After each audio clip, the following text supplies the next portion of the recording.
En réalité, l'islam est faux. Pour certains, c'est évident. Pour d'autres, c'est probable. Alors évidemment, les musulmans vont penser le contraire. Et puis, pour beaucoup d'autres, cette question du vrai ou du faux n'a pas de sens, mais c'est parce que notre monde est malade et il a un vrai problème avec la vérité. C'est pourtant une question essentielle. Car si l'islam est vrai, il faut se convertir et se battre pour installer la charia dans le monde. Par contre, si l'islam est faux, il y a des millions de gens qui cherchent à nous imposer par la violence un mensonge.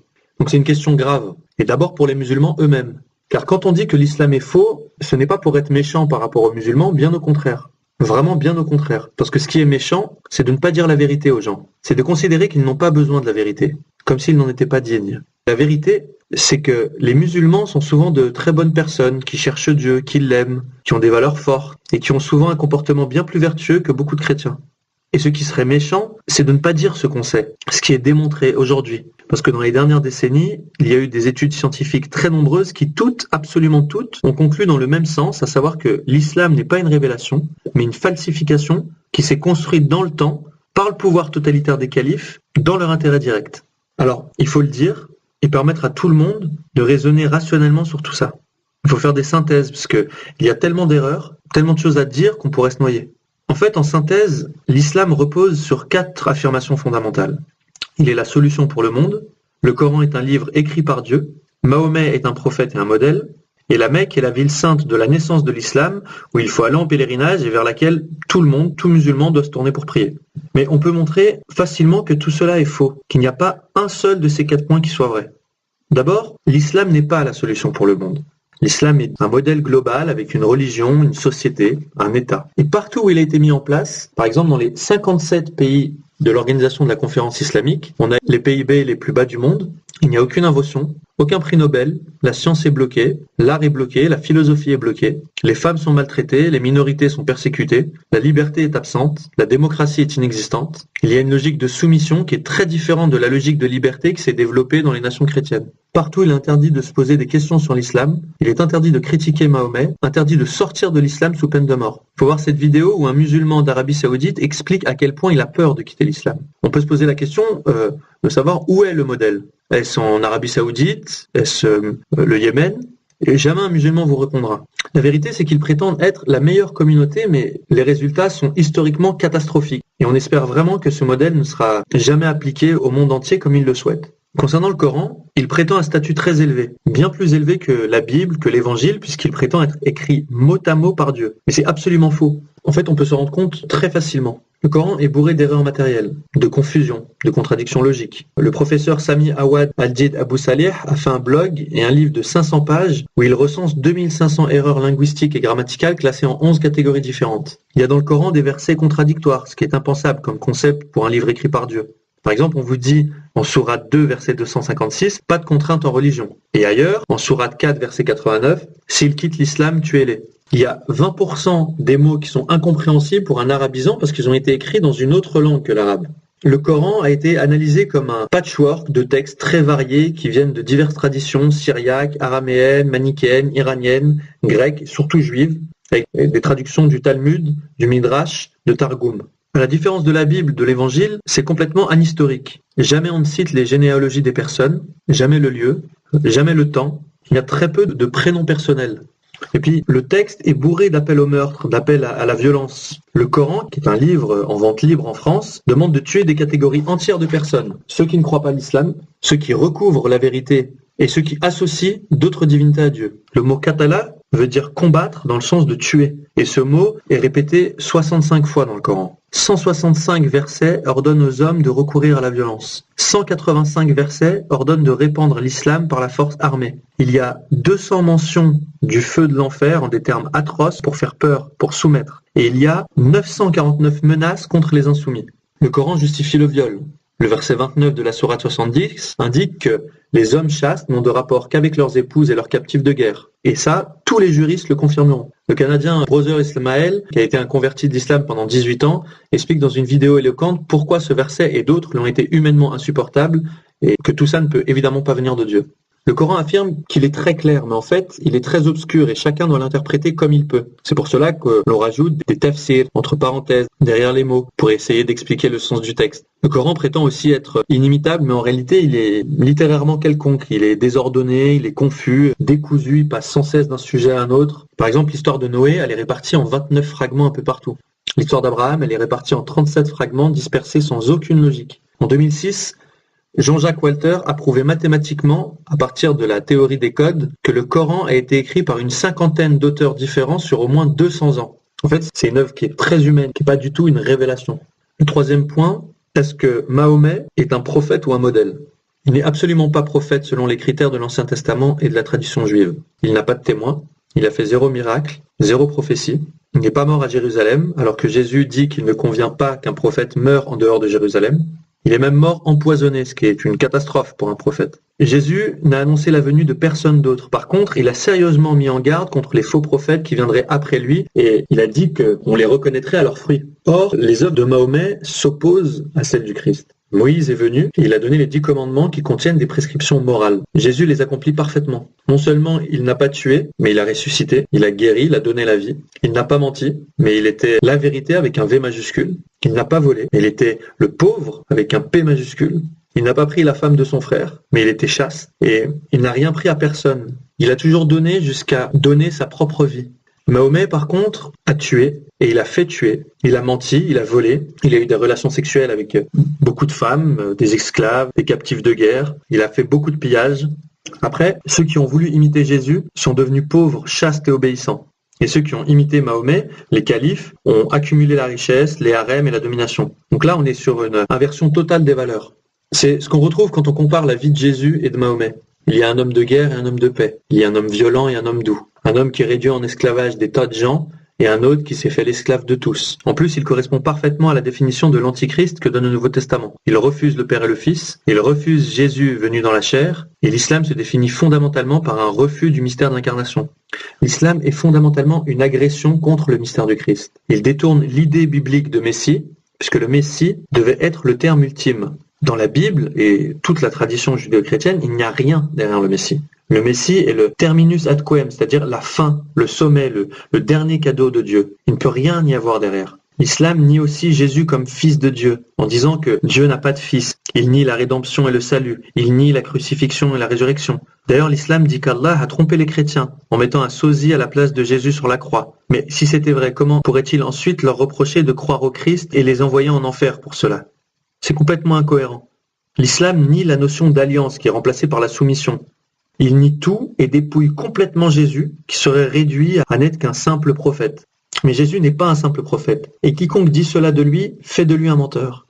Enfin, quatrième point, la Mecque. Pendant les 100 premières années de l'islam, pas une seule des 43 mosquées construites n'était orientée vers la Mecque. Dan Gibson, dans un documentaire éloquent qu'on trouve sur Internet, on peut aller sur son blog où il donne toutes les coordonnées GPS et vérifier tout ça sur Google Earth. La plupart des premières mosquées de l'islam étaient orientées vers Petra, et aucune vers la Mecque. Et on ne parle pas de petites mosquées de banlieue, mais celles des grandes capitales. Le Caire en Égypte, Baalbek au Liban, Sanaa au Yémen, Amman en Jordanie, Jérusalem en Israël, Damas en Syrie, Beyrouth au Liban. Finalement, c'est seulement 200 ans après Mahomet, au moment où le pouvoir des Abbassides de Bagdad prend le contrôle, que les mosquées seront systématiquement tournées vers la Mecque. Avant, c'est comme si la Mecque n'existait pas. C'est quelque chose d'énorme qui est confirmé par toutes les études. Tout ce qui est dit de la Mecque dans la tradition musulmane correspond en réalité à Petra. Toutes les descriptions de la Mecque dans la littérature islamique sont fausses. La Mecque n'a jamais été la mère de toutes les cités. Elle n'est pas située sur un carrefour de route commerciale. Elle n'a jamais été un grand centre de pèlerinage antique. Elle n'a jamais été célèbre depuis Abraham. Il n'a jamais été possible d'y lever des armées de plusieurs milliers d'hommes.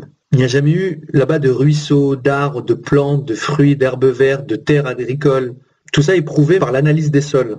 Il est absolument démontré aujourd'hui que tout ça est impossible et faux. La Mecque est en réalité au fond d'une cuvette, éloignée de toutes les routes antiques, au milieu d'un désert rocheux où rien n'a jamais poussé, avec des températures qui atteignent 50 degrés à l'ombre, avec à peine 10 cm d'eau de pluie par an, et les gigantesques excavations réalisées sur place par les Saoudiens n'ont jamais révélé la moindre archéologie antique. La Mecque n'est jamais citée dans aucun texte ou aucune carte antique. Elle n'entre dans l'histoire qu'après 690, c'est-à-dire plus de 50 ans après Mahomet.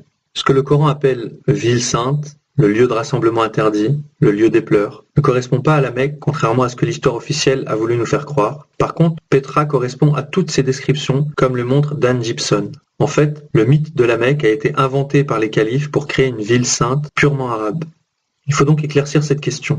Comment cette manipulation a-t-elle pu se construire ? On peut aujourd'hui reconstituer assez précisément les choses en se servant des sources extérieures à l'islam et des éléments de la tradition musulmane, en pointant et en expliquant leur incohérence. Les Koraïchites, la tribu de Mahomet, étaient en fait du nord de la Syrie. Cela a été démontré par la toponymie.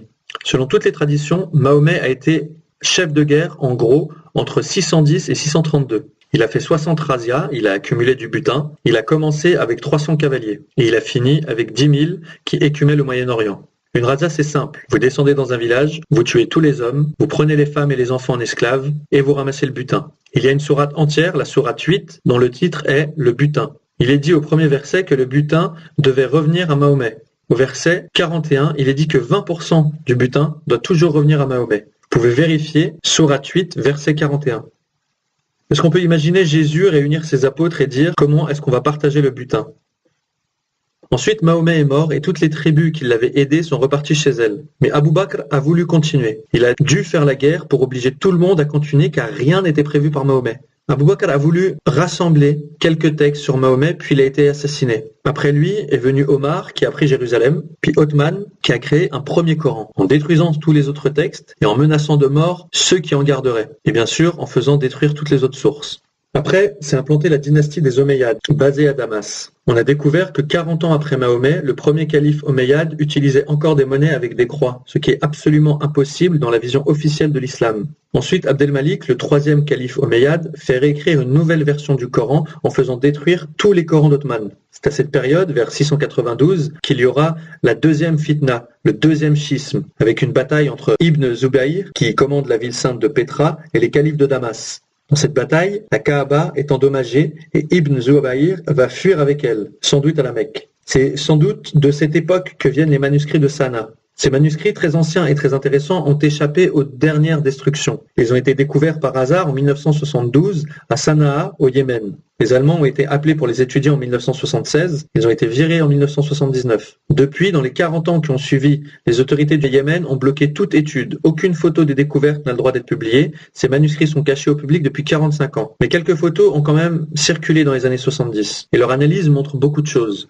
Ce sont d'abord des palimpsestes, c'est-à-dire qu'on a effacé et recopié dessus. Ces documents montrent un Coran incomplet. Par exemple, la fin de la sourate 48 manque, le seul endroit où il y a Makka. Par exemple, il manque 10 sourates entre la sourate 26 et la sourate 37. On retrouve la même chose sur un ancien manuscrit de Berlin où il manque à cet endroit 6 sourates. Tout cela confirme la rédaction progressive du Coran. Ensuite, après quelques dizaines d'années, il y a à partir de 750 une grande razzia vers l'est et la dynastie des Abbassides s'installe en créant la ville de Bagdad. Les seuls Corans complets dont on dispose datent de cette période 200 ans après Mahomet. Pareil pour les recueils de hadiths, notamment 300 000 hadiths publiés par Boukhari. Pareil pour les biographies de Mahomet. Et c'est à ce moment seulement qu'est fixée la doctrine du Coran incréé. Entre 817 et 847, 3 califes, El-Mamoun, El-Mutassim et El-Watik, protégeaient les Mutazilites qui refusaient cette idée. Mais finalement, le calife suivant, El-Muqtadir, les a déclarés hérétiques. Il les a emprisonnés, il les a mis à mort, et il a définitivement imposé la thèse du Coran incréé en 920, 288 ans après Mahomet. C'est à partir de ce moment aussi qu'on a l'exégèse du Coran, les autres recueils de hadiths qui se feront un total des millions de hadiths et la chronique de Al-Tabari. C'est en 980 que se crée la doctrine des versets abrogeants et des versets abrogés pour résoudre la question des versets contradictoires. À ce moment, les califes abbassides sont archi-dominants et ils décident que les versets les plus violents, qui ont été dits de Médine, vont systématiquement abroger les versets les plus modérés, qui ont été dits de la Mecque. Mais il est clair que cette distinction entre la Mecque et Médine, qui existe encore, n'a absolument aucun fondement historique. Finalement, en 1029, les califes imposent la fermeture des portes de l'Ijtihad, c'est-à-dire la fin de l'effort d'interprétation. Toute la tradition musulmane et l'histoire officielle datent donc de la période abbasside 200 ans après Mahomet. Pendant les 200 ans qui précèdent, il y a ce qu'on appelle le trou noir de la littérature arabe. Les califes ont fait détruire toutes les sources de leurs prédécesseurs. Ils ont même fait détruire les sources païennes en faisant brûler par exemple la bibliothèque de Ctésiphon ou la gigantesque bibliothèque d'Alexandrie à partir de 642. Il y a eu donc 100 années sans la Mecque. Et c'est seulement à partir de 820 que toutes les mosquées sont orientées vers la Mecque. À qui profite cette manipulation ? Il est évident que le religieux a été manipulé par le pouvoir politique. Les califes avaient le pouvoir de le faire. Ils avaient tout intérêt à le faire et ils l'ont fait. Ils avaient tout intérêt à raconter que Mahomet était quelqu'un de formidable et qu'ils étaient son successeur, et qu'il fallait donc se soumettre à leur autorité pour des raisons politiques, militaires et aussi pour des raisons religieuses. Tous ces éléments confirment qu'on ne peut évidemment pas faire confiance à l'historiographie officielle islamique et dictée sous le pouvoir absolu des califes. Et est-ce qu'il faut s'en étonner? Depuis quand un pouvoir absolu et totalitaire pourrait-il être une source crédible? Est-ce qu'on peut faire confiance à l'historiographie officielle de la Corée du Nord et croire tel quel tout ce que raconte la propagande de Kim Jong-un et de ses prédécesseurs? Bien sûr que non. Eh bien, dans le cas de l'islam, on est dans un cas très comparable avec un contexte impérial et un pouvoir totalitaire qui généralise des entreprises de destruction de documents qui ne vont pas dans le bon sens. Bref, tout ce qu'affirme l'islam sur son histoire est faux et archi-faux. En réalité, l'islam est bien une idéologie de conquête, ce n'est absolument pas une religion de paix. Les califes ont organisé l'expansion militaire de l'islam qui a conduit à la conquête de l'Empire perse, à la conquête de l'Afrique du Nord, à la conquête de l'Espagne jusqu'à Poitiers. Ce n'était évidemment pas des guerres défensives. Avec tout cela, comment on peut expliquer que certains croient encore à tout cela? En fait, c'est un système autoréférentiel qui fonctionne comme un bloc idéologique. Si on vous dit que Mahomet a fait quelque chose d'horrible, ça va être justifié par le Coran. Si on demande pourquoi est-ce que vous croyez au Coran, on va vous dire parce que l'islam dit que c'est le livre de Dieu. Et pourquoi est-ce que vous croyez à l'islam? Parce que Mahomet est le prophète de l'islam. Il faut donc tout prendre ou tout laisser. Et quand on commence à avoir des doutes, c'est pas facile parce qu'il y a une très grosse pression sociale. C'est pas facile de quitter l'islam, on risque sa vie. Il est très dur d'entrer dans le judaïsme ou dans le christianisme. Il faut le vouloir, cela se mérite, ça prend du temps. En revanche, il est très facile d'en sortir, parce que la liberté est fondamentale pour l'amour. Pour l'islam, c'est absolument l'inverse. Il est très facile d'y entrer, cela se fait en quelques minutes. Il suffit de prononcer la profession de foi devant 2 témoins, mais il est par contre impossible d'en sortir sans risquer la mort, ou au moins la mort sociale. L'islam est une prison qui prive de liberté. Et heureusement, avec les horreurs de ces dernières années, de plus en plus de gens voient clair. Aujourd'hui, beaucoup ont le courage d'étudier la question et de se convertir à la vérité. On parle de 100 000 convertis en Arabie Saoudite, 600 000 en Indonésie, 6 500 000 chaque année en Afrique. Mais en France, il faut que ça progresse. Donc en résumé, l'islam n'est pas la solution pour le monde, le Coran ne vient pas de Dieu, Mahomet n'est ni prophète ni modèle, et la Mecque n'existait même pas au temps de Mahomet qui n'y a jamais mis les pieds. Conclusion, l'islam est vraiment faux. Attention, cependant, il faut toujours faire la distinction entre les musulmans et l'islam.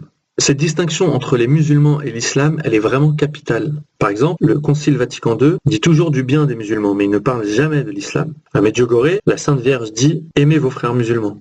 L'islam est un système abominable, mais les musulmans ont souvent une religiosité admirable. Jean-Jacques Walter a fait une conférence au cercle de l'Union interalliée devant les ambassadeurs de plusieurs pays pour présenter son livre formidable « Les deux islams », le meilleur livre récent sur l'islam. Tout le monde était stupéfait car il était extrêmement précis, factuel et très synthétique. Il n'y a eu après que des compliments, sauf d'une seule personne, l'ambassadeur du Sénégal qui a dit « Monsieur, je suis désolé, moi je suis l'ambassadeur d'un pays à majorité musulmane et chez nous, cela ne se passe pas du tout comme vous avez dit. » Et Jean-Jacques Walter a répondu oui. Au Sénégal, on n'applique pas l'islam wahhabite. Au Sénégal, on applique les traditions du Sénégal qui sont la douceur, le respect, la tolérance et ce n'est pas du tout l'islam. En fait, les musulmans font un espèce de mix avec la nature humaine, leur culture et certains aspects de l'islam, puisque la plupart n'ont pas lu le Coran et la plupart sont des gens qui sont bien plus pieux et bien plus vertueux, souvent même que beaucoup de catholiques. Donc il faut bien garder cela en tête. Les musulmans sont en réalité les premières victimes de l'islam. Donc qu'est-ce qu'il faut faire? Il faut d'abord arrêter d'être naïf, il faut ensuite agir et parler de tout ça, et il faut ensuite prier pour la conversion de tous. En tout cas, que chacun réfléchisse avec tous ces éléments et que chacun fasse selon sa conscience.